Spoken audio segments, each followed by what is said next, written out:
আভ্যন্তরীণ দ্বন্দ্ব নাকি অন্য কিছু? আসলে হঠাৎ করেই আমরা দেখলাম যে গতকালকে সাংবাদিক ইলিয়াস হোসেন তিনি যে লাইভ দিয়েছেন, ইভেন লম্বা চূড়া একটা লাইভ ছিল, ওইখানে প্রত্যেকটা কথা যেটা বলছেন টোটাল ওনার লাইভটাকে সামারাইজ করলে এক কথায় তিনি ডক্টর মোহাম্মদ ইউনূসের বিরুদ্ধে প্রচণ্ড রাগান্বিত, গোসান্বিত।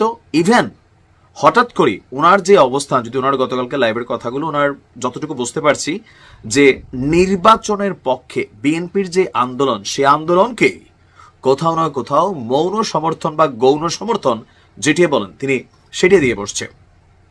ইভেন তিনি বেশ কয়েকটা প্রস্তাব দিয়েছেন যে আপনার যদি রাজনীতি করার খায়েশ থাকে তাহলে এনসিপির সাথে আপনি জয়েন করে নির্বাচনে আসেন। পাবলিক আপনার যেহেতু চায় 5 বছর বলছে, ভোট দিলে আপনি প্রধানমন্ত্রী হবেন, আর তারেক রহমানের ভোট দিলে তারেক রহমান প্রধানমন্ত্রী হবে। এমনকি তিনি মনে করছেন যে অক্টোবর নভেম্বরেই নির্বাচন দেওয়া সম্ভব, খামাখা সময় লস করে লাভ নাই। প্রশ্ন তুলেছেন গেল 10 মাসে তিনি কতটুকু সংস্কার করেছেন, রাষ্ট্রের কতটুকু কি পরিবর্তন করেছেন। আরো বেশ কিছু গুরুত্বপূর্ণ প্রশ্ন তিনি তুলেছেন যে বিএনপির যে সকল নেতাকর্মীরা চাঁদাবাজিতে লিপ্ত তাদের ব্যাপারে দলটির যিনি প্রধান জনাব তারেক রহমান, তিনি লন্ডন থেকে যতগুলা ভূমিকা নিছেন, আপনি রাষ্ট্র পরিচালনা করতে গিয়ে বিএনপির বা যারা এই চাঁদাবাজি করছে তাদের মধ্যে কয়জনকে আপনি গ্রেপ্তার করেছেন? আপনি তো গ্রেপ্তারই করেন না।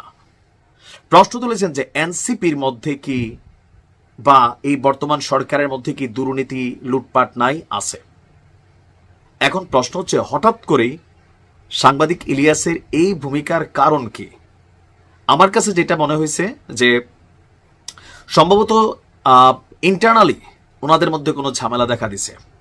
বিশেষ করে পিনাকিদার যে অবস্থান এবং সাংবাদিক ইলিয়াসের যে অবস্থান, এতদিন একটা সমান্তরাল সুতায় গাঁথা ছিল, কিন্তু আজকে পিনাকিদা এক লাইনে হাঁটতেছেন, সারাদিন বিএনপিরে জয় বাংলা করে দিচ্ছেন, আর সাংবাদিক ইলিয়াস আজকে তিনি বিএনপির পক্ষ নিয়েছেন, মানে নির্বাচনের পক্ষে শক্তিশালী একটা অবস্থান তিনি প্রকাশ করেছেন।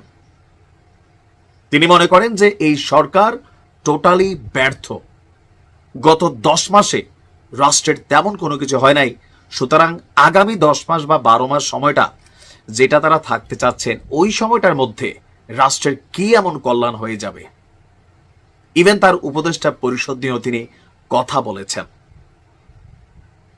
এখন সাংবাদিক ইলিয়াসের এই হঠাৎ করে যে একটা টার্নিং পয়েন্ট, এটা বিএনপির জন্য বড় ধরনের একটা পজিটিভ ইস্যু হবে, এটা 100%। তবে তিনি কয়েকজন বিএনপির যারা ঊর্ধ্বতন নেতা আছেন তাদের সম্পর্কে ওনার বক্তব্য একরকম, বাট ডক্টর ইউনূসকে তিনি ধন্যবাদ জানাচ্ছেন, সবই ঠিক আছে, কিন্তু এই সরকার ব্যর্থ হিসাবে তিনি দাবি করছেন। এমনকি তিনি আরো গুরুত্বপূর্ণ বেশ কিছু বক্তব্য তিনি এখানে দিয়েছেন যে মানুষ কি চায় ডক্টর মোহাম্মদ ইউনূস সেই খোঁজই মনে হয় রাখেন না। তার বক্তব্য, কোনো কিছু কি বন্ধ আছে?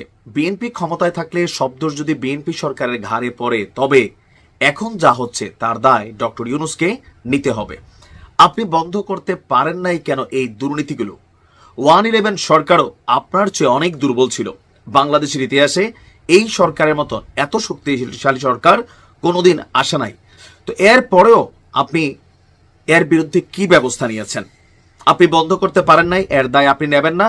কিছুই না বুঝলে আপনার থাকার দরকার কি? আপনি হঠাৎ রাগ করে বললেন আমি তো থাকতে পারবো না, আমি থাকবো না।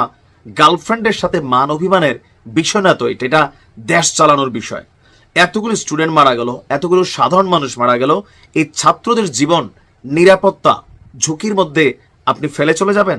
আপনার কঠোর হওয়া উচিত ছিল। আর এখন ঘাড় সোজা করে দাঁড়াইতে চাইলেও সেই সুযোগ আপনার হাতে নেই, কারণ আপনারা এই 10 মাসে যে সুযোগগুলো পেয়েছিলেন সেগুলোকে কাজে লাগাতে পারেন নাই। সুতরাং সংস্কার নির্বাচনকে মুখোমুখি দাঁড় না করিয়ে নির্বাচন দিয়ে দিন। এপ্রিল বোঝা না। সাংবাদিক ইলিয়াসের বক্তব্য আগামী অক্টোবরে নির্বাচন দেওয়া সম্ভব, যেটা বিএনপিও বলছে যে ডিসেম্বরের আগে নির্বাচন হতে হবে। কি চলছে পর্দার অন্তরালে? হঠাৎ করে কেন এই টার্নিং পয়েন্ট? রহস্যজনক। তো সাংবাদিক ইলিয়াসের মন্তব্যগুলোতে আপনার অবস্থান কি কমেন্টে জানাতে পারেন। ভালো থাকুন।